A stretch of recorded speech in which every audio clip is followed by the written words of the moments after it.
ونصلي على رسوله الكريم والصلاة والسلام على سيد المرسلين وعلى آله وصحبه أجمعين.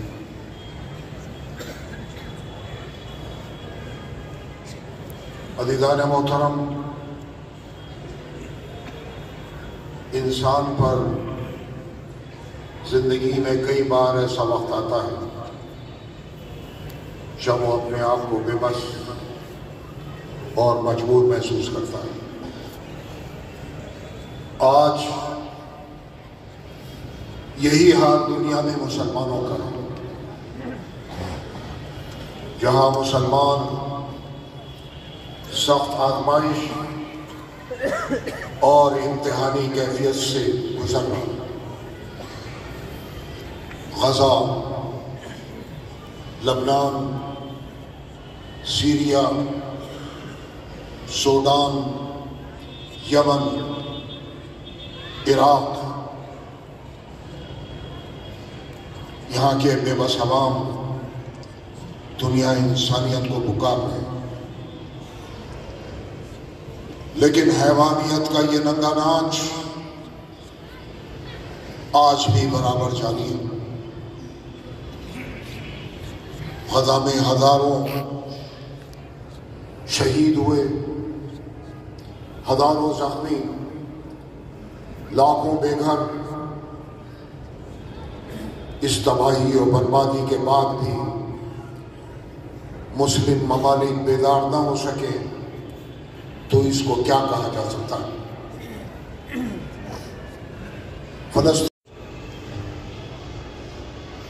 عزیزان محترم،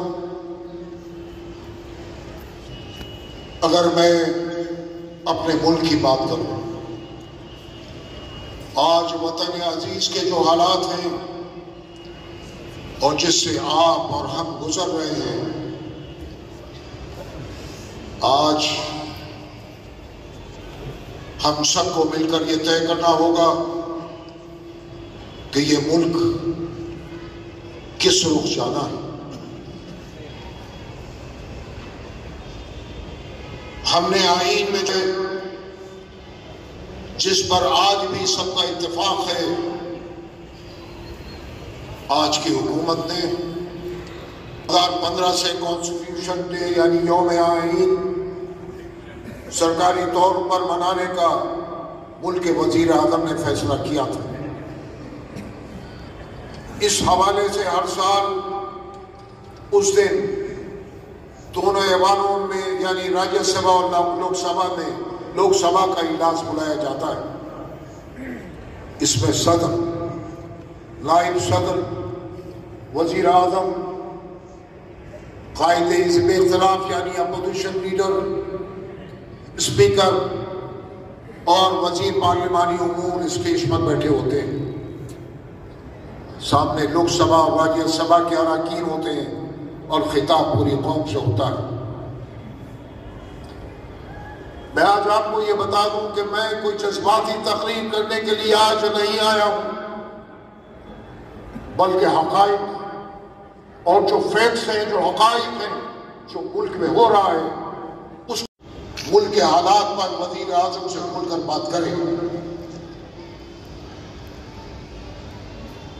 وزیر اعظم نریندر مودی جب پہلی مرتبہ 2014 میں بحیثیت وزیر اعظم پارلیمنٹ میں داخل ہوئے تو انہوں نے اپنا ماتھا پارلیمنٹ کی زمین پر رکھا اور اسے چوما۔ اس کے بعد اپنے پہلے لوک سبھا خطاب میں ہندوستانی آئین کو ایک مقدس گرنتھ کہا۔ یہ کس نے کہا؟ ہندوستان کے وزیر اعظم۔ اور ایوان کو ایک مندر پوجا استھل سے تعبیر کیا۔ یہ وزیر اعظم کے الفاظ ہیں جس کو میں دہرا رہا ہوں۔ وزیر اعظم، ملک کی قیادت آج آپ کے پاس ہے اور یہ تمام باتیں آپ کی ذات سے سیدھی جڑی ہوئی ہیں۔ اس سے یقین پیدا ہوتا ہے اور ہونا بھی چاہیے کہ ملک میں قانون کی پابندستی ہو۔ برابری اور مساوات ہو اور عدل و انصاف کا دور دورہ ہو، لیکن آئین کو جس طرح سے اس ملک میں رودا جا رہا ہے، قانون کی بالادستی کو ختم کیا جا رہا ہے،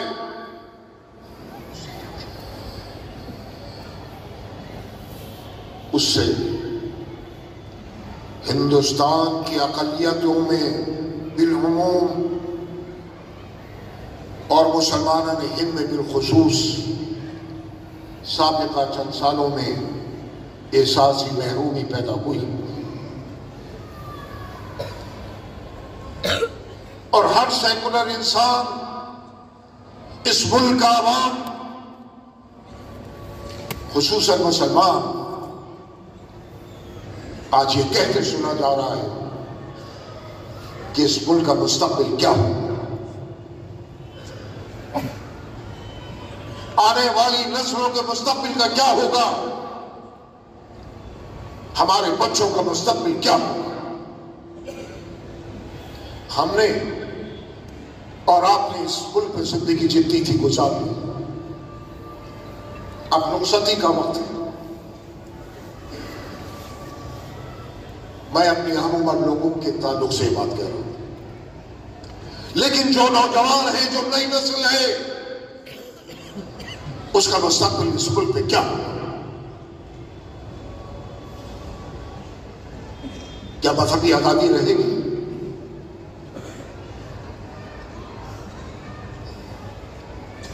کیا ہم سڑکوں کو محفوظ چل سکیں گے؟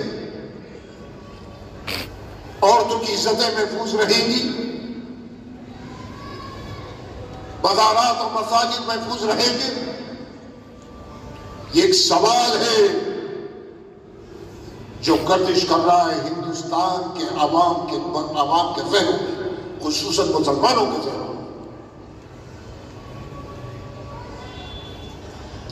اور ہندو اکثریتی وہ طبقہ جو سیکولر ہے، وہ بھی یہی بات کر رہا ہے۔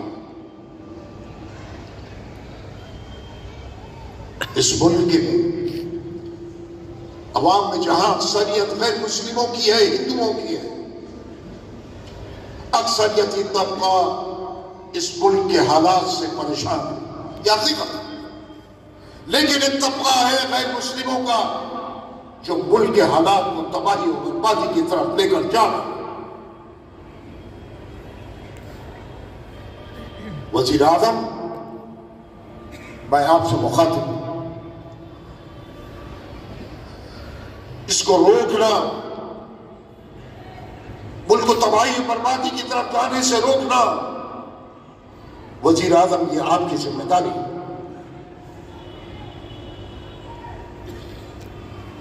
اگر ان حالات پر قابو نہ پایا گیا تو نہ معلوم یہ ملک کس طرف جائے گا۔ سابقہ چند سالوں میں یہ احساس محرومی ہندوستان کے مسلمانوں میں پیدا ہوئی ہے، بڑھتی جا رہی ہے۔ اگر میں ماضی کی بات کروں تو ماضی میں اخلاق اور پہلو کا واقعہ، یک طرفہ بلڈوزنگ، مساجد، مدارس اور مزارات کی متعدد انہدامی کارروائیاں، ہجومی تشدد کے مجرمین کو ہاتھ پہنا کر استقبالیہ دیا جانا، کیا یہ صحیح ہے؟ مسلمان اگر ذرا بھی احتجاج کرے اور اس میں کچھ نقصان ہو جائے تو اس کی بھرپائی مسلمانوں سے کیا جانا، ان کو جیلوں میں ڈالا جانا، ناجائز مقدمات دائر کرنا، توہین رسالت، قرآنی آیات کی بے حرمتی، اسلام اور مسلمانوں کے حوالے سے نہایت گھٹیا زبان کا استعمال، میں نہیں سمجھتا، میں نہیں جانتا، میں نے کبھی نہیں سنا کہ ہندوستان میں کہ کسی مسلم رہنما نے یا کسی عالم نے کسی بھی ہندو مذہبی رہنما کے خلاف کوئی بیان نہیں، خلاف مراد اس کی بے عزتی کی، اس کے خلاف کبھی نہیں کہا۔ مجھے ایک مثال کوئی نہیں دے سکتا، اگر کوئی دیتا ہے تو میں سب سے پہلے اس کی مخالفت کروں گا، کیونکہ اسلام میں اس کی اجازت نہیں ہے۔ کسی بھی مذہب کا ماننے والا ہو اسے برا کہنے کی اجازت نہیں دی۔ کسی مسلمان نے کسی ہندو مذہبی پیشوا کو، رہنما کو برا نہیں کہا، گالی نہیں دی، توہین نہیں کی گئی، لیکن ہمارے ساتھ ہی ایسا نہیں۔ یہ توہین رسالت کے واقعات، مسلمانوں کو گالیاں دینا، دھمکیاں، کیا یہ صحیح ہے؟ وزیر اعظم، یہ میں آپ سے سوال کروں۔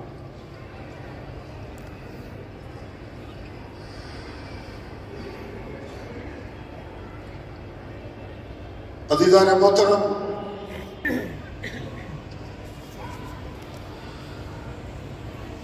سپریم کورٹ نے 2019 میں فیکٹ کی بات کر رہا ہوں، 2019 میں بابری مسجد کے حوالے سے تمام زمینی حقائق مسجد کے حق میں ان کی نشاندہی کرتے ہوئے فیصلہ مندر کے حق میں دیا تھا۔ ہم روز اول سے ہی، یعنی ہندوستان کا مسلمان روز اول سے ہی عدالتوں کے فیصلے کو ماننے کی بات کرتا رہا ہے، اور اس نے ہمیشہ اپنے آپ کو اس کا پابند رکھا۔ کئی دہائیوں سے برابر یہ بات کرتے رہے کہ ہم عدالتوں کے فیصلے کو مانتے ہیں۔ عدالتوں کے فیصلے حقائق پر ہونے چاہیے، جذبات پر نہیں۔ ہندوستانی عدلیہ کی تاریخ میں یہ واحد فیصلہ تھا جو اکثریت کے مذہبی جذبات کی بنیاد پر حقائق سے گردانی کرتے ہوئے اس کے حق میں دیا گیا۔ ہندوستان کے مسلمانوں نے اپنا وعدہ نبھایا، عہد کی پابندی کی، کیونکہ وہ یہ کہتا رہا کہ عدالت جو بھی فیصلہ کرے گی ہم اس کو مانیں گے، اور اس نے اس فیصلے کو مانا، باطل ناخواستہ مانا اور چھو تک نہیں کی۔ یہی عدالت نے اپنے فیصلے میں اکتوبر 1991 میں بنے پارلیمانی ایکٹ، عبادت گاہوں کے تحفظ کا خصوصی قانون، places of worship special provision act 1991 پر خصوصی توجہ دیتے ہوئے واضح تنبیہ کی کہ اس ایکٹ کی روح سے مستقبل میں اس طرح کے مزید فتنوں کو نہ جگایا جائے۔ وزیر اعظم، یہ سلسلہ ختم ہونا چاہیے،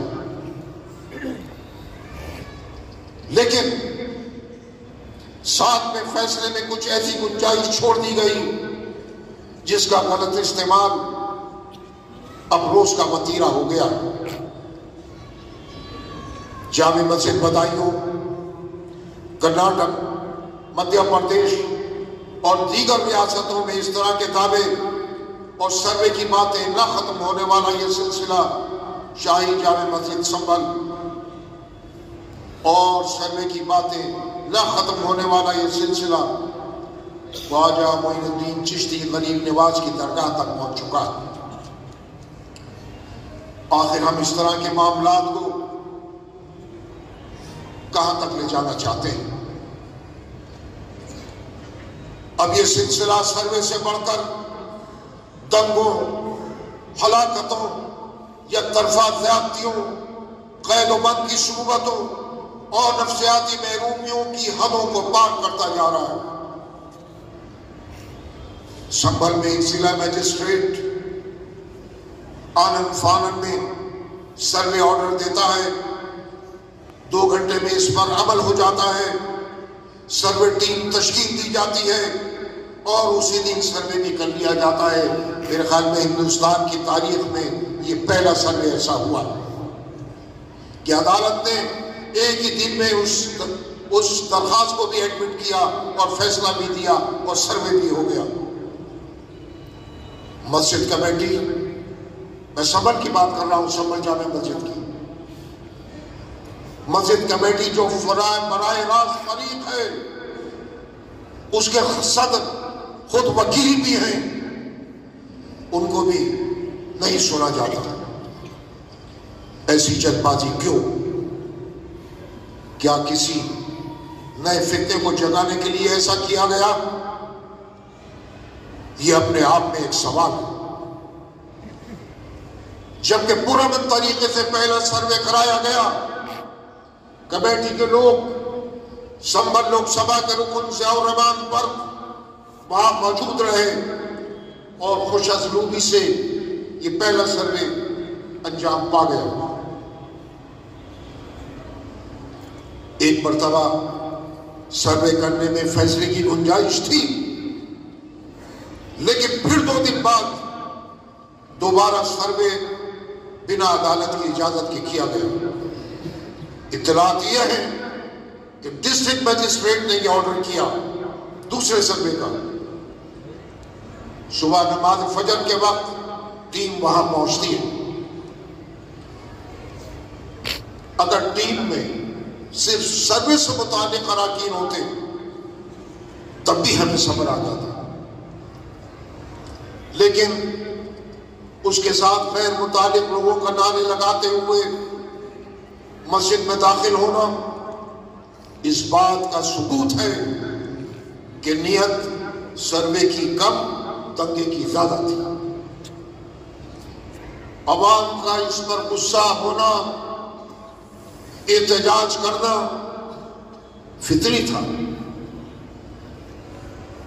اس کے بعد حالات بگڑتے گئے، گولیاں چلی، ہلاکتیں ہوئی، 5 نوجوان بچے لقمہ اجل بن گئے، متعدد لوگ زخمی ہوئے، متعدد گرفتاریاں ہوئی، سینکڑوں لوگوں کے خلاف مقدمات قائم ہوئے. اور آج سنبھل میں خوف و ہراس کا ماحول. 5 نوجوانوں کی مائیں، ان کے باپ، ان کی بہنیں، ان کے بچے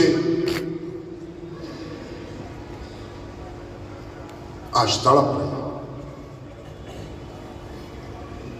میں اگر یہ سوال کروں کہ کیا ان بچوں کو کوئی واپس لا سکتا ہے؟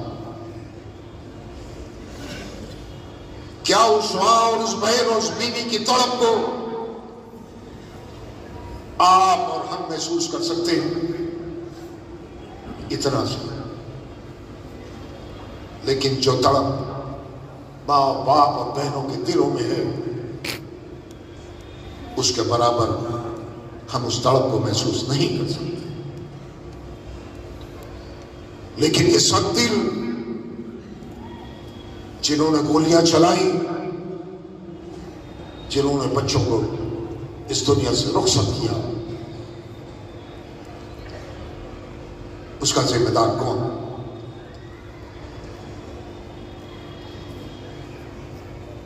کیا ان مجرموں کے خلاف کوئی کارروائی ہوگی یا نہیں؟ یا اسی طرح ملک میں حیوانیت کا ننگا ناچ چلتا رہے گا؟ آخر میں میرا یہ سوال ہے، وزیر اعظم، یہ جو کچھ ہو رہا ہے اور جو اس کے کرنے والے ہیں، وہ آپ کے دوست کیسے ہو سکتے ہیں؟ میرا یہ اشارہ آپ خود سمجھ سکتے ہیں. میں جس کو کہہ رہا ہوں کہ وہ آپ کے دوست نہیں ہو سکتے، جنہوں نے یہاں تک سنبھل کے عوام کو لا کر کھڑا کر دیا.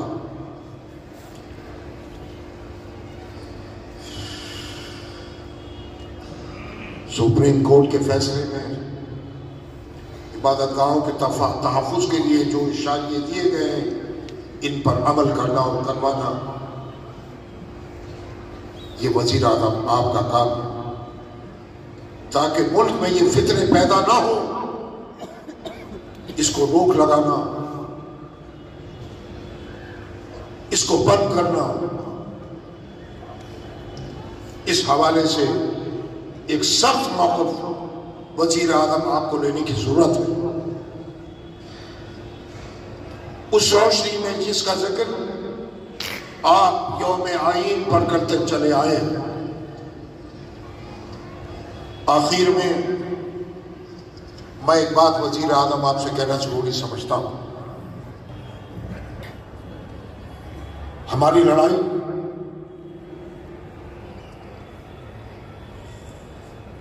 کسی پارٹی کے ساتھ نہیں، شکایت ہے اور شکایت رہے گی جب تک ملک میں حمانیت کا یہ ننگا ناچ رہے گا، ملک کے مسلمانوں کو یہ شکایت رہے گی۔ اس کو ختم کرنا آپ کی ذمہ داری ہے وزیر اعظم۔